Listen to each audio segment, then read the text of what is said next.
मालिक की प्यारी सात संगत जी, राधा स्वामी।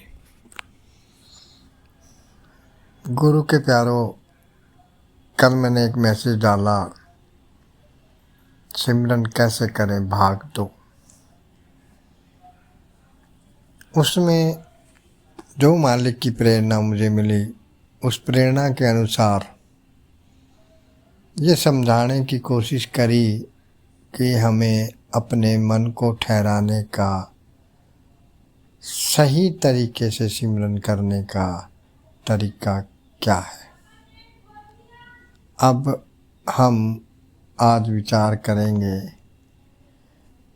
कि सिमरन की ताकत क्या है, सिमरन से हमारे अंदर कैसे कैसे बदलाव आएंगे और सिमरन के जरिए नाम कैसे प्रकट हो सकता है। कबीर साहब कह रहे हैं, सिमरन से सुख होत है, सुमिरन से दुख जाए। कहे कबीर सुमिरन करे, साईं माही समाए। गुरु साहिबान, संत महात्मा हमें सुमिरन के महत्व को समझा रहे हैं। आप कह रहे हैं सुमिरन से सुख होत है। अब कौन सा सुख है जो सुमिरन से होगा? सेठ साहूकार बन जाएंगे, बाल बच्चे अधिकारी बन जाएंगे, या आज्ञा में चल पड़ेंगे, या रोटी की टेंशन खत्म हो जाएगी। सुख का भाव आपका हमारे चित्त से है, हमारे मन से है।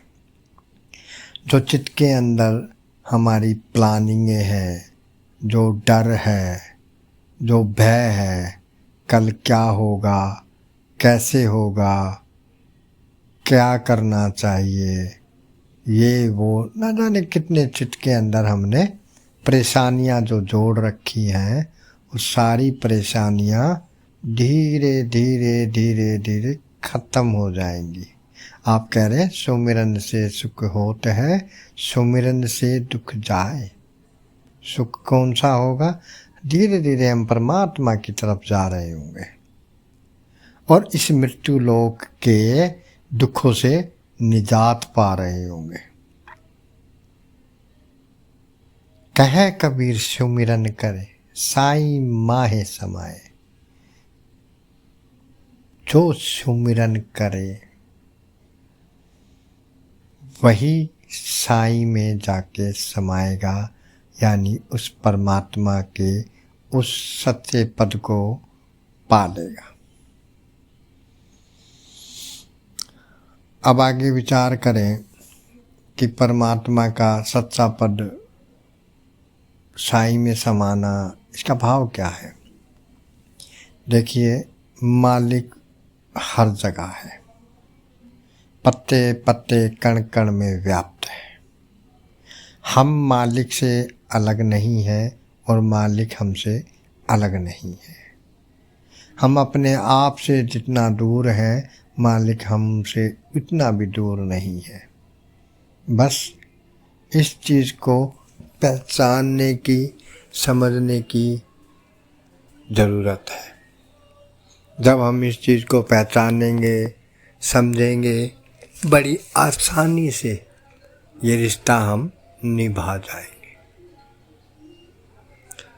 एक जगह गुरु ग्रंथ में आता है, ज्यों ही नाम हृदय धर्यो, भयो पाप को नाश।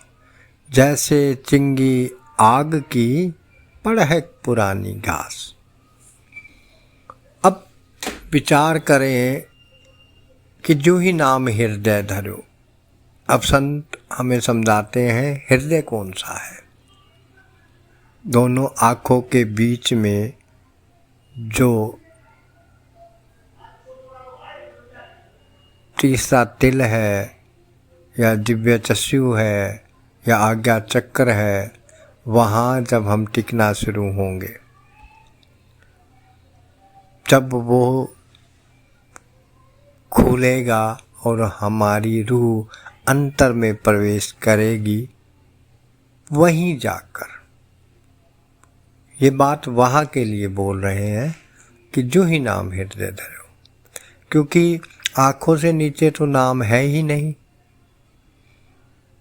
जो ही नाम हृदय धरो का मतलब है जैसे ही हम उस नाम के करीब जाएंगे, उस शब्द धुन, उस प्रकाश रूप के सामने जाएंगे, हमारे संक्षिप्त और क्रियामान दोनों कर्मों का नाश हो जाएगा। सिर्फ जो प्रलब्ध हम अपने जीवन में लिखवा के लाए हैं उसी का भुगतान देना पड़ेगा।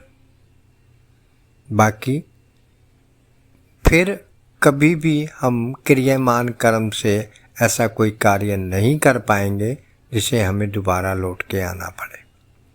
और संक्षिप्त की जो भी हमारी गठरी है वो सारी की सारी भस्म हो जाएगी, यानी कि सुहा हो जाएगी। अब वहाँ का जिक्र तो आप कर रहे हैं, मगर जीव आत्मा को वहाँ का एहसास नहीं होता, क्योंकि उसका सिमरन सही नहीं चल रहा होता, क्योंकि उसका मन तीसरे तिल यानी कि हृदय पर टिककर सिमरन करता ही नहीं है। सारी उम्र बाहर बाहर रहा, सारी उम्र अपने परिवार, अपने स्वार्थ के लिए सोचता रहा। वह मन सिमरन करे तो कैसे करे जब तक कोई मालिक का प्यारा उसे सही सिमरन करने का तरीका ना बताए। संत सतगुरु ने हमें बड़े प्रेम और प्यार से सिमरन करने का सही तरीका बताया था। आपने बख्शीश करते हुए कहा था कि भाई पहले जुबान से करना है, फिर कंठ से करना है और फिर धीरे धीरे वह मन से करना है। मगर हमारी हालत क्या है, हम में तो सारी उम्र हो गई, हम मन के सिमरन को कभी समझ ही नहीं पाए। हम जुबान के सिमरन को समझे। इस भाव को कभी सब कई जगह कहते हैं, माला फेरत जुग भय। जुबानी सिमरन माला के समान है।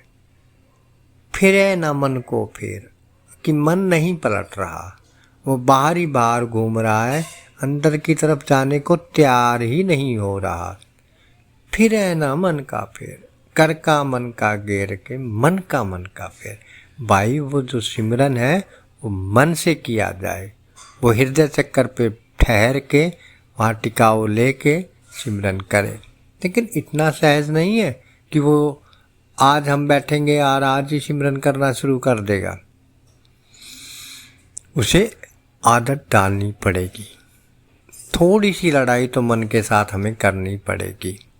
और ये पक्का भरोसा रखें कि हमारे सतगुरु ने जो हमें समझाया है, जो हमें बताया है, वो 100 के 100% ऐसा समझाया गया है कि मन को बस करने में ज़्यादा कठिनाई नहीं होगी।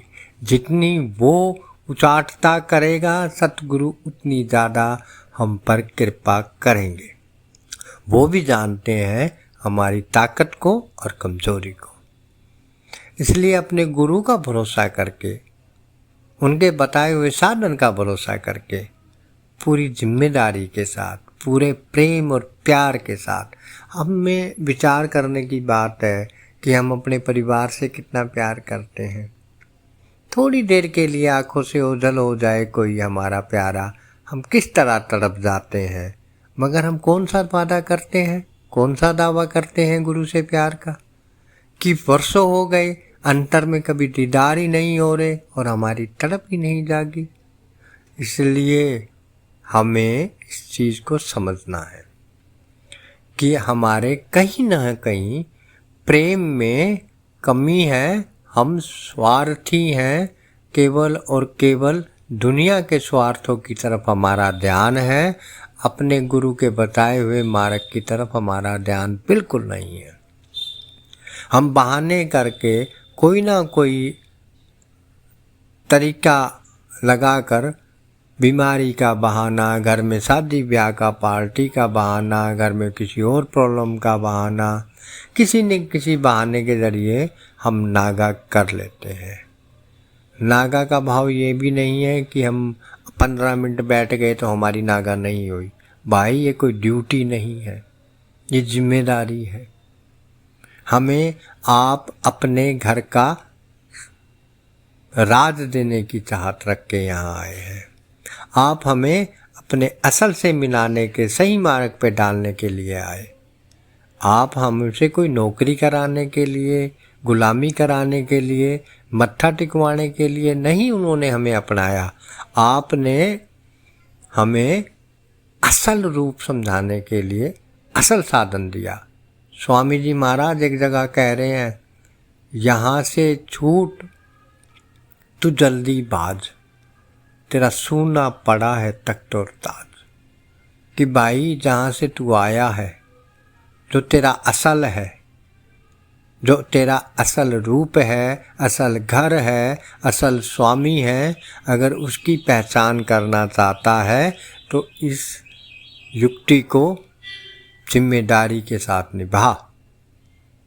उसके बाद तू यहाँ से सदा सदा के लिए छूट जाएगा और अपने असल में जाके विलीन हो जाएगा।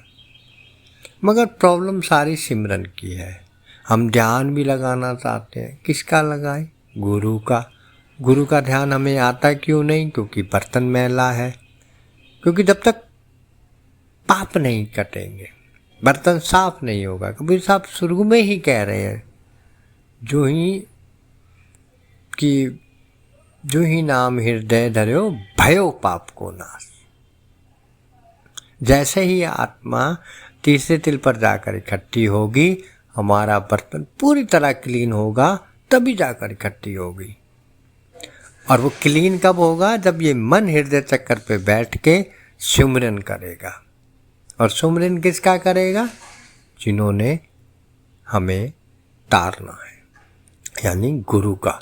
स्वामी जी भी कह रहे हैं, पहले जन्म गुरु की भक्ति, यानी कि पहले सिमरन करना पड़ेगा। सतगुरु के बताए हुए सिमरन को हृदय से करना पड़ेगा। जन्म दूसरे नाम, जब हमारी सूरत इकट्ठी होकर माथे के बीच में आएगी, यानी कि वो हमारा दूसरा जन्म है। तो इस प्रक्रिया को करने के लिए हमें सिमरन को बढ़ाना है और अपनी आत्मा की उस ताकत का सही तरीके से इस्तेमाल करना है, जिससे वो ये सुन सके कि मन सिमरन कर रहा है कि नहीं कर रहा, और पूरा फोकस करके ध्यान भी इसी बात पे लगाना है कि मन सिमरन करता है या नहीं करता। एक दिन जरूर करेगा। थोड़े दिन की बात होती है। बच्चा भी जब जिद करता है, उसे स्कूल में एडमिशन कराओ, लेके जाओ, रोता है, चिल्लाता है, रोड पे धक्के मारता है। इसका मतलब माँ बाप ऐसा तो नहीं करते ना कि चल ये रो रहा है स्कूल नहीं भेजते। 2 दिन रोएगा, 4 दिन रोएगा, 10 दिन रोएगा, महीना रोएगा। एक दिन धीरे धीरे धीरे वो हंस कर जाता है, खुद तैयार होता है, खुद अपना बैग पैक करता है और वो खुशी से स्कूल जाता है। इसी प्रकार जब हम सिमरन पर बैठकर अपने मन पर पूरा गौर करके ध्यान रखेंगे कि वो कर रहा है कि नहीं कर रहा, तो एक दिन यह भी उसी बच्चे की तरह, बिगड़ैल बच्चे की तरह रोना पीटना छोड़कर खुशी खुशी सिमरन को करना शुरू कर देगा। इसलिए संगत से विनती है कि गुरु के हुक्म में रहते हुए जो उन्होंने हमें बाणा समझाया है, उस भाणे को मानते हुए, अपनी अकल नहीं लगाते हुए, गुरु के बताए हुए उसी साधन को अपनाते हुए, रोज प्रेम और प्यार के साथ, जिम्मेदारी के साथ, नौकरी समझ के नहीं, गुरु का हुक्म समझ के, क्योंकि उसमें हमने अपने गुरु की खुशी हासिल करनी है। जब गुरु की खुशी हासिल होगी, हमारी खुशी अपने आप हासिल हो जाएगी। और वो हम जाते हैं, सत्संग सुनने जाते हैं, हर जगह देखते हैं, स्टेशन पे, बस स्टैंड पे, पार्किंग में, हर जगह एक ही बात लिखी होती है, सिमरन करो जी।